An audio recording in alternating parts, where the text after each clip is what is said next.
right hazvina kumira mushe ndadzoka hama dzadiwa paita nyaya panapa vamnangagwa ndimukuziva kuti vakaenda kuBaku Azerbaijan ndiko vakaenda but inini ndanyatsobata word rekuti Baku zvacho Azerbaijan ngomazita zita vanenge vangopawo nzvimbo dzavo handiti saka kune COP29 summit inoda kunoitwa ikoko so ivo vabuda vakati I have arrived in Baku for COP29 where I met with host president Ilham Aliyev ahead of the official opening as the new chair of SADC. I look forward to engaging in discussions that advance climate action and strengthen regional cooperation. Handisi kuziva zvangu kuti as SADC chairman zviri kupinda papi, but I think for the president of Zimbabwe I think it's okay because ikoko kwavazivi and I don't think kuti vanokwanisa kurecognize zvokuti kune SADC dzavo idzodzo, but anyway it's a topic for another day. Since vanhu vanenge vachidawo vari hungry for power vanenge vachida zvigaro zvakawanda kuti zvinge zvitozikanwa kuti ndini chakati command and chief and defense forces secretary of all universities chichichi zvinhu zvese mazita akawanda anenge vakudedzana ikokoko zvichingoenda zvakadaro kuti vanyatsozokudzwa kana kuti kuremekedzeka tisingazotaure zvedu kuti zvakazoitwa SADC chair paBotswana zvii zvakaitika. It's a topic for another day as well since nyange takataura nezvayo, but panapa vanhu vekuMuzimbabwe vane zvakawandisa zvavari kutaura vachionesana navamnangagwa avo vanga vataura mashoko iwaya.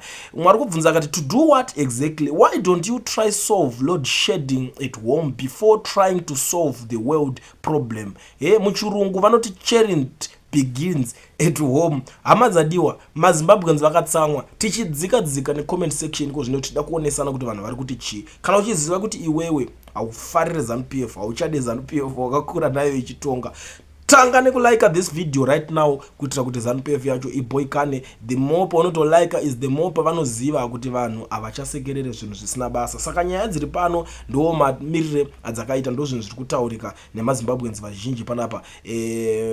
Mwari kuti you are only relevant as long as you feed them with stolen minerals, otherwise you are a clown. Mashoko zvekare ari kubuda kune mumwe munhu wepaZimbabwe kuti aiwa mungangoita zvenyu relevant kana muchingowapawo kamanhingirikeni zvavanenge vachida kubenefita kunoko, but kana pasina izvozvo aiwa munenge muchingopfuura nepapapa. Umwe ari kuti kona iwe waenda unoiteiko naye mudhare ikoko uri kuenda unodii? Mamwe mashoko ari kubuda nevanhu omanaka yeah. We thank God you arrived safely, but please consider retiring, just saying, because if you don't nature will force you. Vakutaura kuti siyai zvenyu basa pane zvamaendera zvacho ikoko andori ma1. Mumwe ari kuti nhai kule munombozvinetsereiko nenyaya dzenyika ino yedu yamava pedyo nekuda kusiya iyi. This Zimbabwe will prosper musisipo kule, garai pasi mudye harurwa nevazukuru and leave us alone. Mashoko mamwe ari kutaura kuti ayo tisiyei takadaro. Mozambique is banning imi takarasima kuenda kuAsia ku climate weather, so climate is more important to you than the life of fellow Africans here. Mashoko mamwe ari kubvunzwa kuti Mozambique chakabvondoka iko zvine situation iri kuitika Mozambique antori ma1 for sure, pasaka pari kunzi imimi zvinhu zvekuko kwamakuenda kunana Asia chichi kweso kwakakosha kudarika upenyu hwevamwe vanhu vemudhuze here vemuSADC futi at the end of the day, because iye handi ndiye SADC chair. Mamwe mashoko ari kubuda nevanhu. Umwe ari kuti ko zveSADC chairman zvabva kupi izvi futi nhai baba imi zvigaro izvi munozvida, problem age iri kukurwisai soon, munenge masvava zvenyu, confirm to your home tinenge takukanda alright tinenge takukanda mukamba kaya kamakavakira mugabeka pahirosi eka. Okay vanhu vakatsamwa yo maZimbabweans havasi kuseka guys, and I know kuti imimi munazvo zvekutaura.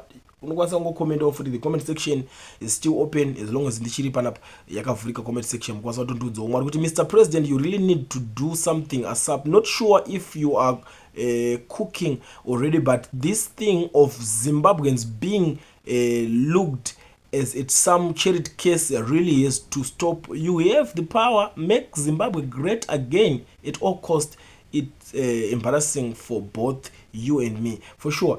Kana zvichiitawo tusati munhu wese ane power ane nguwa, as long as munhu achinzi ndiye akabata ningirikina matome epower, anokwanisa kutochinja zvinhu kuti zvinge zvichinaka kana achigona, kana asingatogona haagone futi, but mukana wekuti zviitwe vanenge vachitozviziva kuti toita sei kuti tiite, but nenyaya dzekuma musoro nenyaya dzekuzvididi kana nenyaya yekuti kutotadza kukundikana chaiko chaiko, because it's like zvangofanira kunyora examination izvi ndo zvangofanana izvi unotofoira urimo, but mukana wokupasa unenge unawo futi kana uchinge uri serious. Ndo imwe nyaya inoitika zvekare. Ndikuona panapa umwe ari kuti the people of Zimbabwe are still stuck in Hillbrow, Alexandra Township, Diepsloot and other informal settlements in South Africa.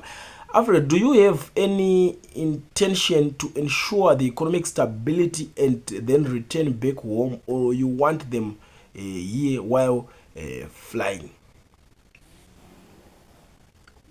Diaspora takazarisa. Ndo imwe nyaya iri kubvunzwa pana.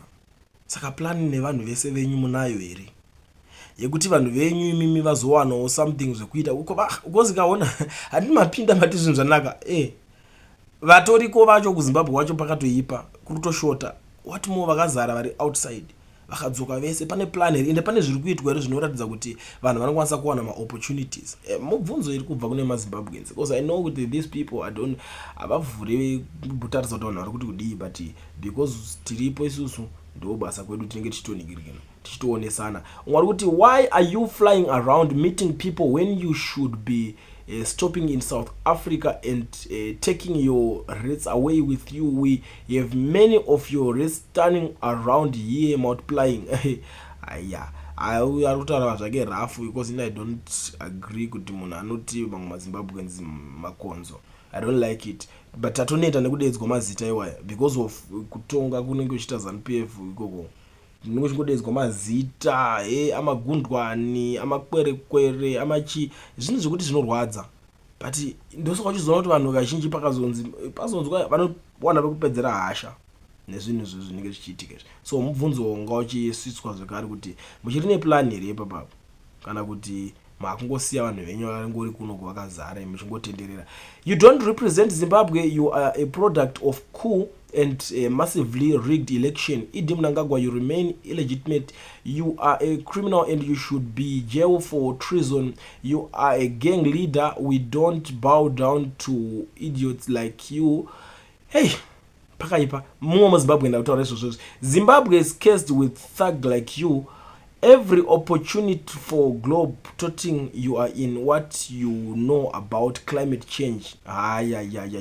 Says a clown who sells your lithium $70 a ton to a Chinese companies.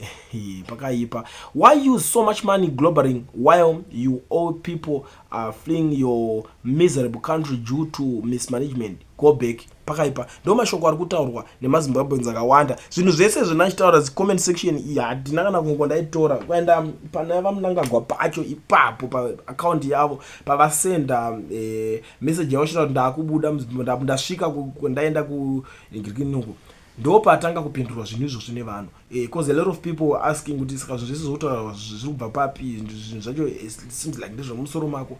You know the reason why tichizoratidzana zvizvo kuti maZimbabweans vakatsamwa, maZimbabweans vare sick and tired. Ndo nyaya iri pana pamhuri yeZimbabwe yandangowana nayo ndakakubatira zvekare. Handisi kuziva kuti imimi makaitarisawo muri kuionawo sei. Tell me what you think in the comment section. Takavhura comment section timboonesana kuti imimi muri kuitorawo sei nyaya iri kutaurwa mataurirwo akadai so iyi.